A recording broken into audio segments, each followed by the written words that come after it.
The empty palace Faraj Nasser stood at the edge of his penthouse balcony, 38 floors above Mumbai's glittering skyline.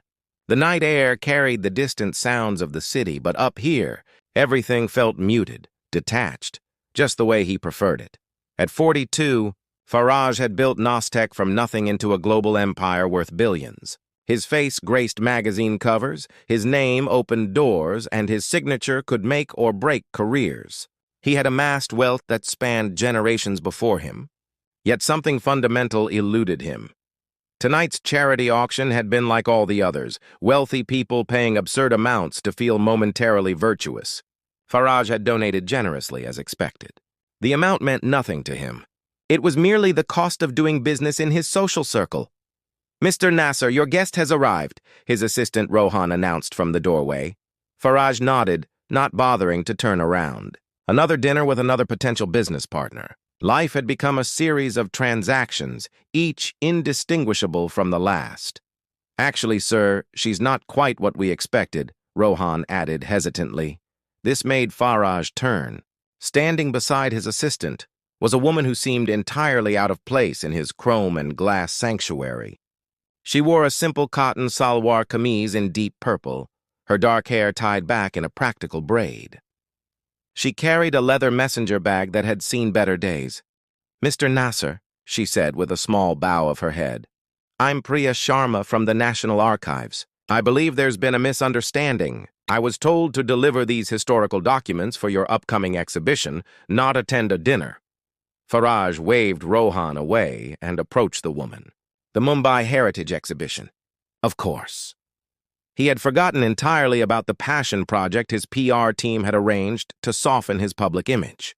"Please, sit." Priya sat at the edge of an uncomfortable-looking designer chair, placing her bag carefully on the floor. "These documents are extremely valuable, Mr. Nasser. They include original blueprints of the city's first railway station from 1887. Faraj poured himself a scotch. "Would you like something to drink, Ms. Sharma?" "Just water, thank you."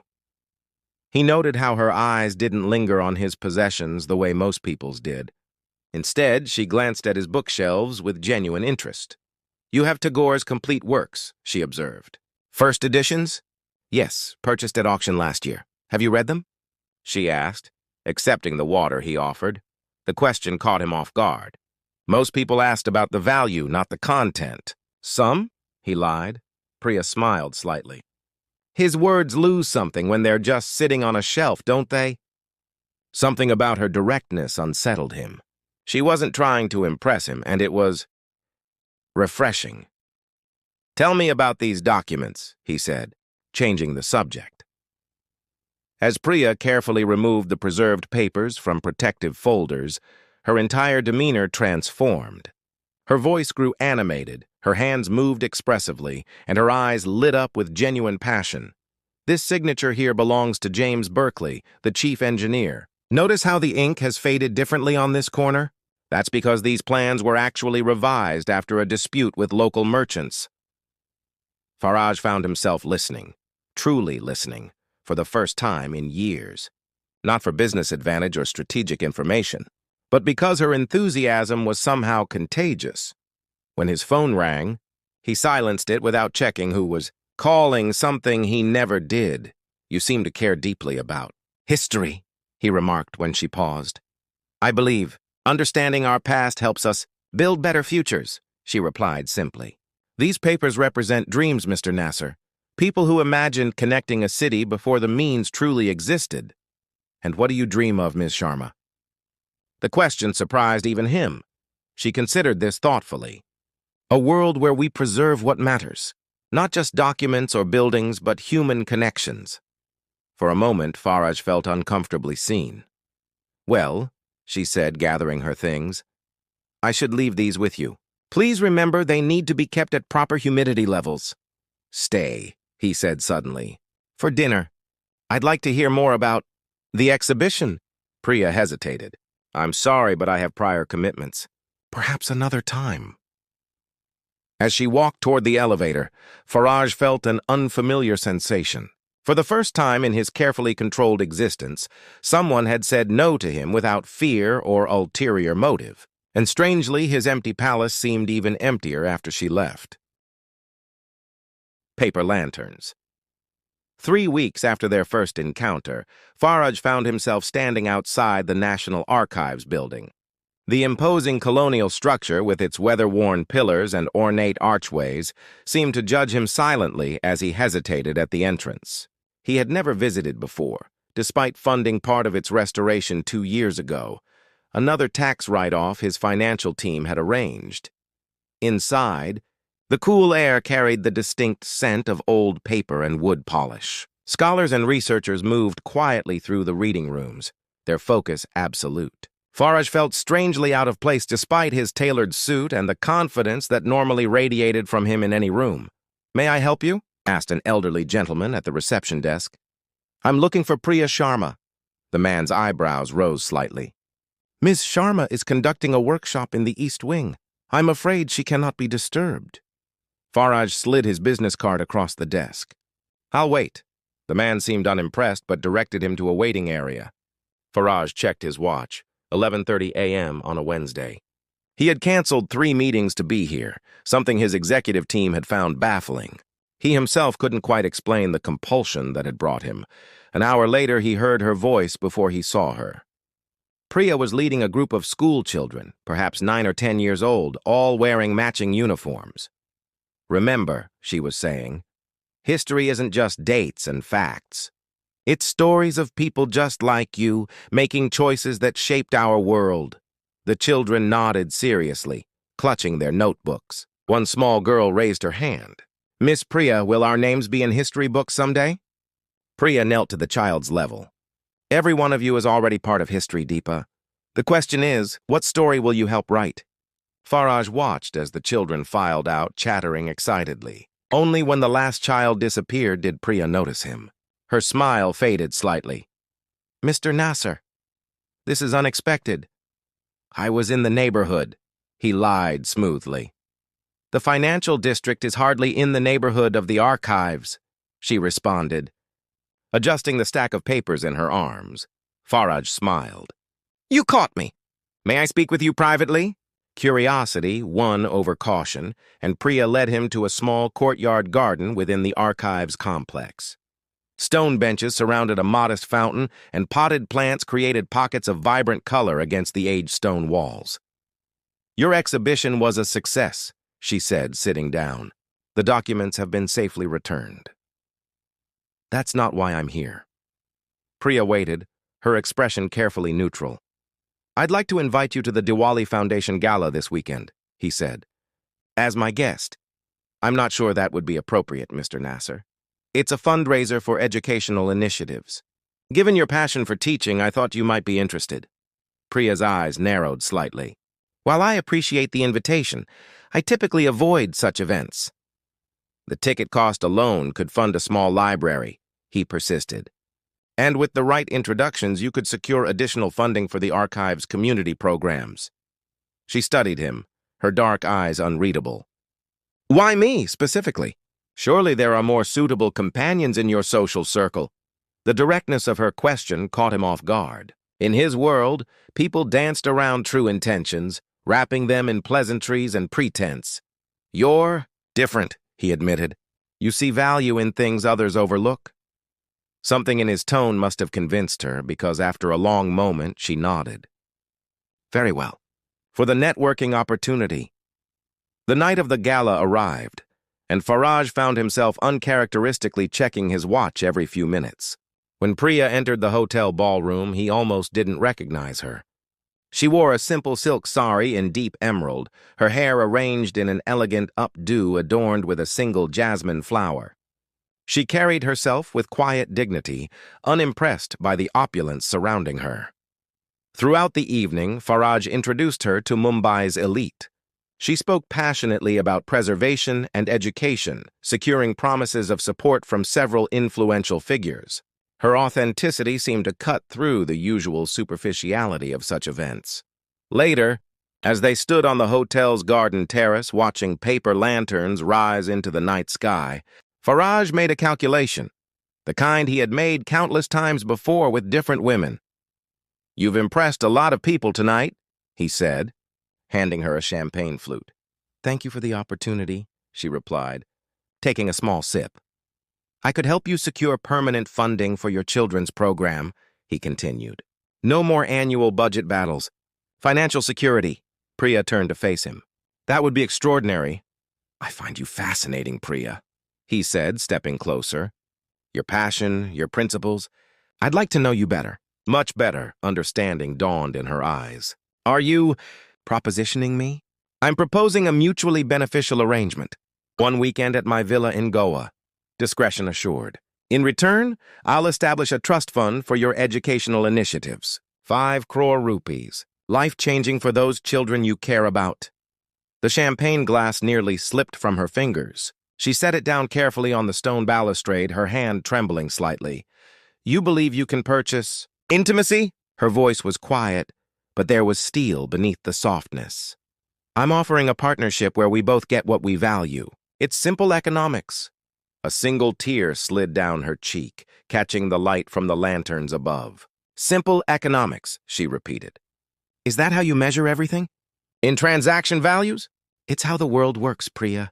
We all sell parts of ourselves." She wiped away the tear with dignified composure. "Not all of us, Mr. Nasser, and certainly not in the way you're suggesting." "Name your price, then," he said, misreading her objection. 10 crore, 20? Priya looked at him with something like pity. "Do you truly not understand? It's not about the amount. What you're trying to buy, real connection, genuine affection, these things cannot be purchased. They must be earned." Before he could respond, she removed the jasmine flower from her hair and placed it on the balustrade beside her untouched champagne. "Thank you for the invitation tonight. I won't be requiring your driver to take me home." As she walked away, her emerald sari catching the golden light, Faraj felt something unfamiliar. Shame. Not the manufactured kind his PR team managed after business scandals, but something raw and real that burned in his chest. He picked up the jasmine flower, its delicate petals already beginning to wilt in the night air. Like the paper lanterns floating above, something was slipping beyond his grasp, something he suddenly desperately wanted to hold on to. The bridge between worlds. For 6 weeks after the gala, Faraj buried himself in work. He closed 3 major acquisitions, launched a new tech platform, and fired his personal assistant for mentioning Priya's name. Yet her words followed him like a shadow, present even in the brightest rooms. "Mr. Nasser, your 11 o'clock is here," announced his new assistant, Zara. Faraj didn't look up from his laptop. "Send them in. You have a visitor, not a meeting." "She doesn't have an appointment." He glanced up irritated, then froze. Standing in his doorway was an elderly woman in a threadbare but immaculately clean sari, her silver hair pulled back in a severe bun. She carried a cloth bag and wore a determined expression that suggested she wouldn't be easily dismissed. "Namaste," she said, entering without waiting for permission. "I am Lakshmi Auntie." Faraj stood, bewildered. "I think there's been a mistake." "No mistake. You are the man who insulted our Priya."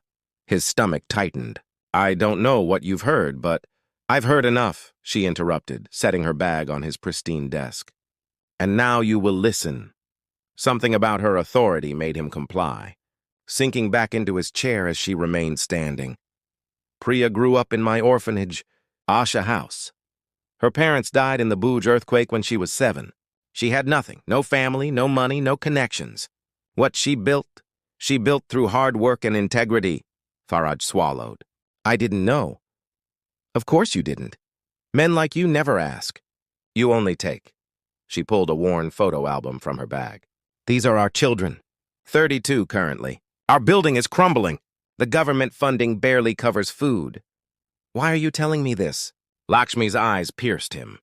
"Because despite what you did, Priya believes you might have some goodness buried beneath all—" She gestured at his office. "This. Priya sent you?" "Priya would be horrified to know I'm here. I came because our roof won't survive another monsoon. Because sometimes pride must bow to necessity." She placed a handwritten note on his desk. "Our address. Come if you wish to see what real wealth looks like." After she left, Faraj stood at his window, looking down at Mumbai spread beneath him. Somewhere in those winding streets was Asha House, with its crumbling roof and 32 orphaned children. Somewhere was Priya, who had seen something in him worth salvaging when he couldn't see it himself. 2 days later, Faraj's driver pulled up outside a dilapidated 3-story building in one of Mumbai's older neighborhoods. Children's laundry fluttered from balconies like prayer flags. A hand-painted sign read, "Asha House, where hope lives." Inside, the building hummed with activity. Children of various ages studied at worn tables, swept floors, or helped prepare meals in the communal kitchen. Despite the peeling paint and patched furniture, there was an unmistakable atmosphere of order and purpose. In the courtyard, he found Priya leading a reading circle with the youngest children. She looked up, her surprise quickly masked for the children's sake. "We have a visitor, children. Please continue with Ananya until I return." She led him to a small office where Lakshmi Auntie sat sorting through bills. Her reading glasses perched low on her nose. "So you came," the older woman said, unsurprised. "What are you doing here?" Priya asked him, her voice carefully controlled. "I wanted to see," he answered simply. Lakshmi stood. "Show him, Priya, all of it. I'll watch the children." Reluctantly, Priya guided him through the orphanage. She showed him the leaking roof, the overcrowded dormitories, the single computer shared by 32 children, the kitchen where they stretched modest ingredients to feed many mouths. "We manage," she said with quiet pride. "Our children have the highest graduation rate of any orphanage in the district." In the small library, really just a converted storage room lined with donated books, a framed photograph caught his eye. A younger Priya in graduation robes, beaming beside Lakshmi Auntie. "First in my class at Delhi University," she said, following his gaze. "History and library science. You could have pursued a more lucrative career. I went where I was needed. Where I could repay what was given to me." The simplicity of her purpose humbled him. His billions had never brought him the certainty she seemed to possess. "I behaved abominably at the gala," he said finally. "I've come to apologize. Is that all? And to offer help, no strings attached. A new roof before monsoon season. Computers, books, whatever you need." Priya studied him, searching for hidden motives. "Why?" "Because you were right. Some things can't be bought. Some things must be earned. And you want to earn." "What exactly?" "A second chance." "Not with you," he added quickly, seeing her expression. "Just a chance to be someone different than who I've been." 3 days later, construction crews arrived at Asha House. Faraj came with them. Dressed in clothes he wouldn't normally be caught dead in, jeans and a plain button-up shirt. When Lakshmi handed him a hammer, he stared at it as if he'd never seen one before. "You've never built anything with your hands, have you?" she asked, not unkindly. "I've built an empire," he replied. "Not the same thing," she said, showing him how to position a nail.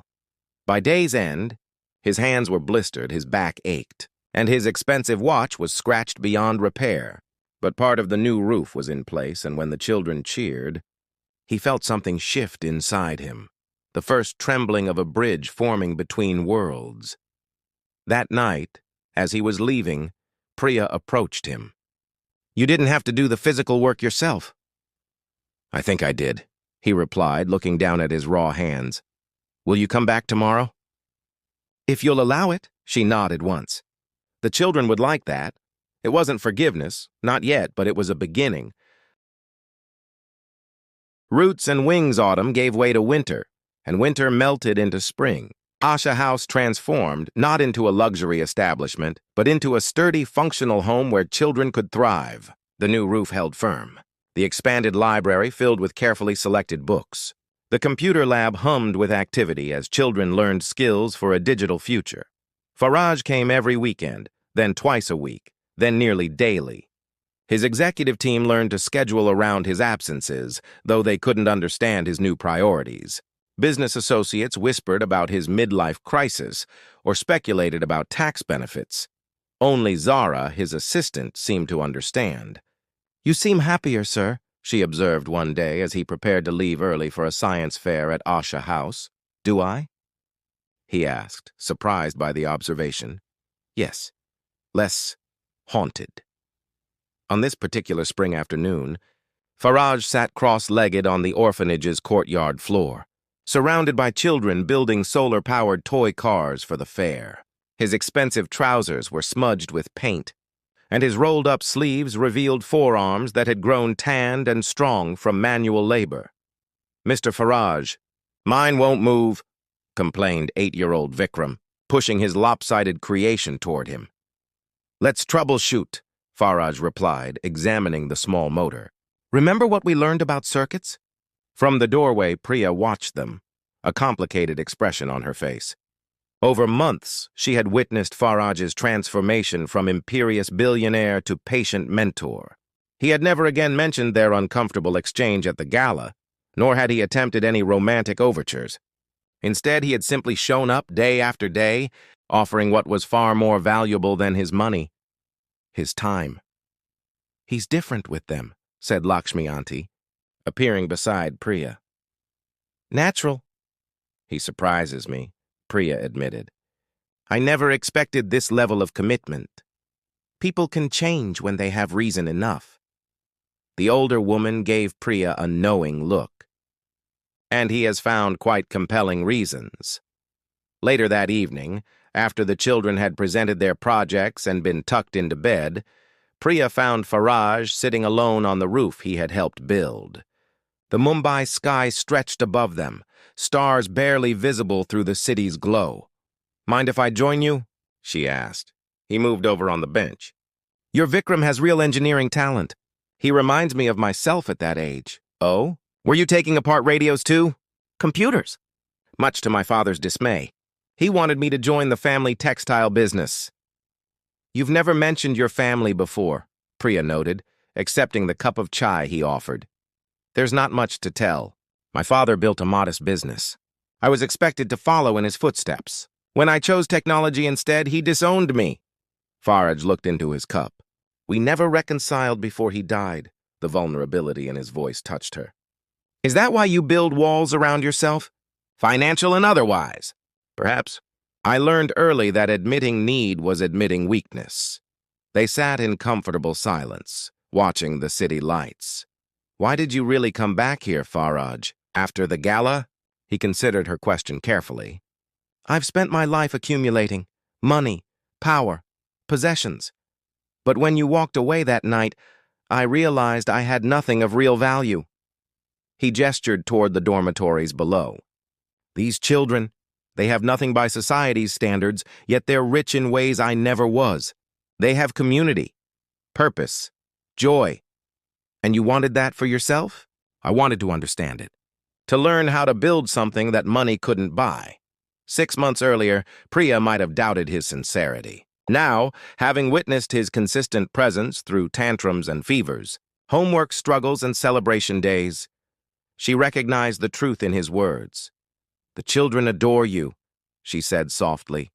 "They're easy to adore in return." He hesitated. "Priya, there's something I should tell you. I've been meeting with education officials about expanding Asha's model, creating a network of homes with the same philosophy but better resources. Without consulting me or Lakshmi Auntie, a flash of the old wariness returned. "No, that's why I'm talking to you now. Before anything moves forward, I need your partnership, your vision. This only works if it's led by people who understand what these children truly need." Relief softened her features. "You've learned." "I'm learning," he corrected. Slowly. When their hands brushed accidentally on the bench between them, neither pulled away immediately. It was the first physical contact they had shared in nearly a year, brief but significant. As monsoon season approached again, Faraj faced a crisis at Nastec. A product launch had failed spectacularly, and shareholders were demanding his full attention. For 3 weeks, he was absent from Asha House, working 18-hour days to salvage the situation. The children noticed. They asked for him daily, saved artwork for him. Worried in the way that children who have experienced loss often do, quietly, expecting disappointment. On the 23rd day of his absence, as rain poured outside, the orphanage's front door opened to reveal Faraj, drenched and exhausted. The children swarmed him immediately, their voices overlapping with stories and questions. Priya stood back. watching the reunion with an unfamiliar tightness in her chest. Later, after the children had been settled for the night, she found him helping Lakshmi with accounting ledgers. "You came back," she said simply. "I promised them I would." He rubbed his eyes tiredly. The company will survive or it won't. But these relationships, they're not replaceable. Something shifted between them in that moment. A recognition that roots had taken hold, connecting their separate worlds into something new. "You should rest," she told him gently. "You look exhausted." "I'll rest when I've finished helping Lakshmi." Priya touched his shoulder. "Some burdens aren't meant to be carried alone, Faraj." He covered her hand with his own. "I'm beginning to understand that." The Garden We Grow. 2 years after Faraj first stepped through the doors of Asha House, Mumbai's most exclusive event venue hosted an unusual gathering. Children in their finest clothes mingled with business executives, government officials, and education specialists. Hand-drawn artwork hung alongside professional photographs, documenting the transformation of not just one orphanage, but 5 across the city. At the center of it all stood the Asha Foundation's leadership team. Lakshmi Auntie as the spiritual guide, Priya as the executive director, and Faraj as the strategic advisor. What had begun as one man's attempt at redemption had evolved into a model program attracting international attention for its holistic approach to raising children without families. "Nervous?" Faraj asked Priya as she prepared to address the gathering. "A little," she admitted, straightening her simple but elegant blue silk suit. 2 years ago, I could never have imagined standing here. 2 years ago, I could never have imagined deserving to stand beside you." Their eyes met with the easy understanding that had developed between them. Professional partners who had, cautiously and gradually, become something more. Priya took the podium and spoke with quiet confidence about the Foundation's achievements. Graduation rates, health outcomes, and most importantly, the sense of belonging they had cultivated. When she introduced Vikram, now 10 and poised beyond his years, to talk about his experience developing a peer tutoring program, Faraj felt a pride unlike any business success had ever given him. After the speeches and presentations, as guests mingled and pledged support, Faraj slipped away to the venue's rooftop garden. The space had been transformed with hundreds of paper lanterns, their soft glow illuminating flowering plants and comfortable seating areas. Mumbai stretched before him, no longer a city to be conquered, but a community to be served. "Hiding from your admirers?" Priya's voice came from behind him. "Taking a moment to breathe," he replied. "To remember," she joined him at the railing. "Remember what?" "Where this journey began. Who I was, who I'm still trying not to be." Priya studied his profile, noting the changes time had wrought. His face had softened somehow, the hard edges of ambition replaced by something more contemplative. He dressed more simply now, though no less elegantly. But the most profound change was in his eyes. They saw people now, truly saw them. "Do you ever miss it?" she asked. "The single-minded pursuit of wealth and power?" "Sometimes I miss the simplicity," he admitted. "Profit and loss, winners and losers, everything quantifiable." He turned to face her. "But I don't miss the emptiness," she nodded, understanding. "And your business?" "Thriving, surprisingly. Turns out companies do better when their leaders have perspective beyond the bottom line." He smiled wryly. "Though my board still thinks I've lost my mind." "Have you?" "Found it, rather." A comfortable silence fell between them. Below, they could hear the children laughing as they demonstrated their latest engineering projects to impressed donors. "I have something for you," Faraj said finally, reaching into his pocket. He withdrew not a jeweler's box, as Priya momentarily feared, but a simple envelope. Inside was a deed. "The land adjacent to the original Asha house," he explained, "for a community garden, a place where our children can grow things with their hands. Watch them flourish." She noted his choice of words, "our children," and felt the warmth of its implication. "This is perfect." "Faraj, but why not announce it at the event?" "Because it's not for the Foundation. It's for you." for the vision you had long before I stumbled into your life." Priya looked at the deed, then back at him, her eyes bright with unshed tears. "You remembered." During one of their late-night conversations on the orphanage roof, she had shared her dream of creating green spaces in Mumbai's most congested neighborhoods, places where children could connect with nature and learn patience. Of course I remembered. "You've remembered every detail about every child in your care. I've tried to learn from your example." Impulsively, Priya reached for his hand. "You've built something remarkable, Faraj." "We've built it together," he corrected gently. "I provided resources, but you provided the heart." The moment stretched between them, weighted with unspoken feelings. "Priya," he said finally, "I've been careful not to press for more than friendship. After how we began, I wanted to prove that my change was genuine, not a strategy to win your affection." "I know that," she said softly, "but I find myself hoping, wondering if perhaps—" For once, the eloquent businessman struggled for words. Priya saved him from his fumbling. "I've been waiting for you to ask. Not because I needed more proof, but because I needed to be sure that what I feel isn't gratitude or admiration, but something deeper. And I'm sure now," she smiled. "We've built something beautiful together, Faraj, something true." When he kissed her, it wasn't with the practiced expertise of a man accustomed to getting what he wanted, but with the reverent wonder of someone who had learned the difference between possession and partnership. Later that night, surrounded by children excitedly planning what they would grow in their new garden, Lakshmi Aunty pulled Faraj aside. "When you first came here, I thought you were just another rich man seeking to ease his conscience," she said bluntly. "I was," he acknowledged. "But you became something else, someone else." The elderly woman's eyes were knowing. "You love her." It wasn't a question, but he answered anyway. "More than I knew was possible." "Good. She deserves that. And now, perhaps, so do you."